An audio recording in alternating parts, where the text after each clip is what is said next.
আসসালামু আলাইকুম প্রিয় বন্ধুগণ, আশা করি আপনারা সবাই ভালো আছেন।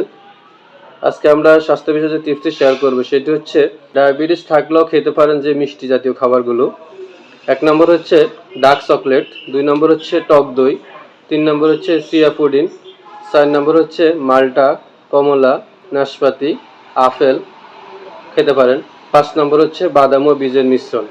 এই খাবারগুলো খেলে ডায়াবেটিস বাড়ার সম্ভাবনা খুবই কম। তাই ডায়াবেটিস রোগীদের এই খাবারগুলো খাওয়া উচিত, কারণ ডায়াবেটিস রোগীদের অনেক ধরনের খাবার ছেড়ে দিতে হয়, যার জন্য শরীরের দিন দিন শরীরের রোগ প্রতিরোধ ক্ষমতা কমে যায় বা শরীর দুর্বল হয়ে যায়। সেক্ষেত্রে যদি এই ফলগুলো খায় কন্টিনিউ বা এই খাবারগুলো নিয়মিত খায়, তাহলে অবশ্যই ডায়াবেটিস রোগীদের শারীরিক দুর্বলতাটা খুব দ্রুত কেটে যাবে এবং শারীরিকভাবে তুমি স্ট্রং থাকবে।